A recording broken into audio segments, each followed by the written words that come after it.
सितमगर तुझसे उम्मीदें वफा होगी जिन्हें होगी, हमें तो देखना यह है कि तू जालिम कहाँ तक है। आप सभी को नमस्कार, प्रणाम, सत श्री अकाल, सलाम। मैं आपका सलीम सुलखनी।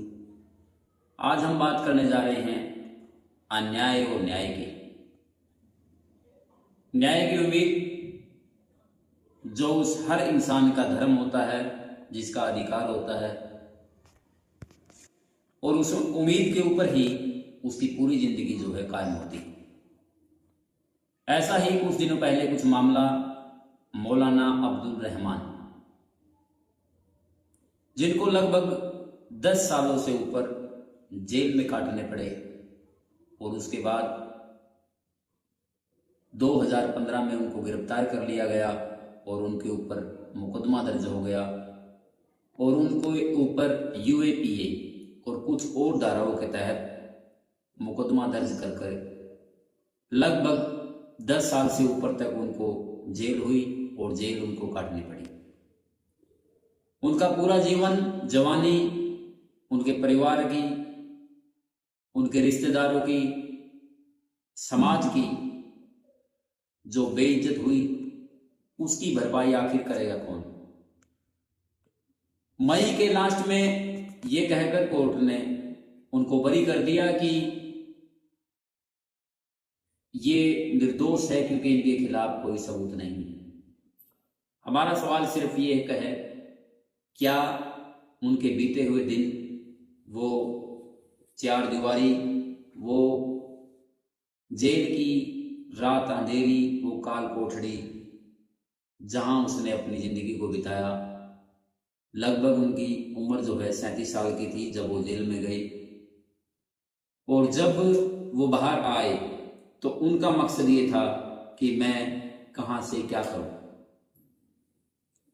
मेरे मोहतरम बुजुर्गों व नौजवान साथियों, अगर हम पूरी बात करें और आपको पूरी बताऊं तो आप मानोगे नहीं कि गिरफ्तारी 2015 के अंदर हुई, और जिसके अंदर AQIS और इंडियन मुजाहिदीन IM जैसे संगठनों से जुड़े होने का उनके ऊपर आरोप और कट्टरपंथी बनाने का, आतंकवादी गतिविधियों के लिए भर्ती करने का और विदेशी फंडिंग करने का आरोप लगा, मदरसे के जरिए आतंक फैलाने जैसे आरोप लगे। मामले में दिल्ली, जमशेदपुर, झारखंड, कटक, ओडिशा में अलग अलग UAPA के तहत केस दर्ज हुए। जेल का समय में करीब लगभग 10 साल से ऊपर जो है जेल में रहे।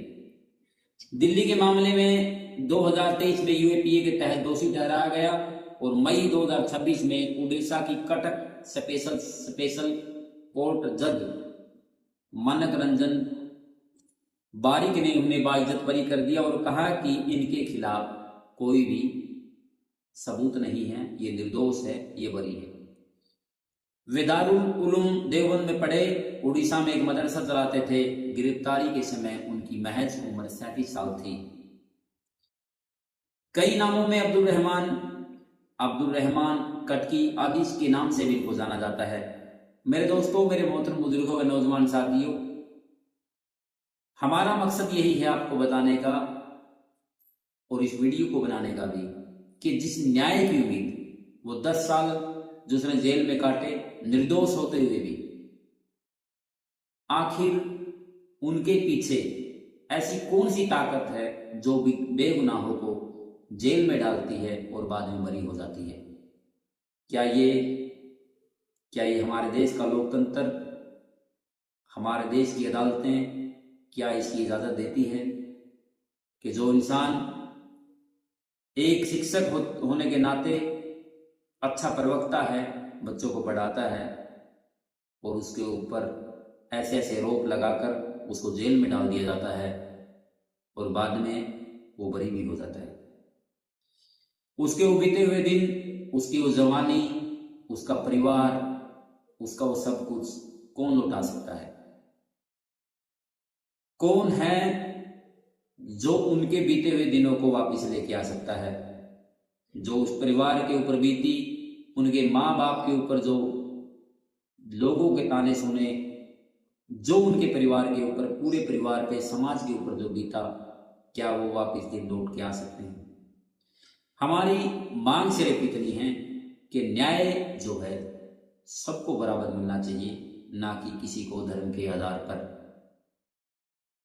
और जो भी मुकदमा या कोई कोर्ट में केस या एफआईआर दर्ज होती है तो उसको गिरफ्तार करने से पहले उसकी जांच हो, ताकि ऐसी जो उसकी जवानी है, जैसे मौलाना अब्दुल रहमान की जवानी लगभग 10 साल जेल की काल कोठरी, 4 दीवारी, उस काली रातों में बीती, वो किसी की ना बीते। आज हम आपको सिर्फ इतने के लिए गए थे कि न्याय की उम्मीद जो है और अन्याय की नाउम्मीद, उससे हारना नहीं है। उनके परिवार ने और देवबंद के बड़े आलिमों की दुआओं से और बड़े बड़े वकीलों की मेहनत से वो बरी हुए, उन्होंने सबूतों को दिखाया। इसीलिए शिक्षा जो है वो बहुत जरूरी है, बगैर शिक्षा के कुछ भी नहीं।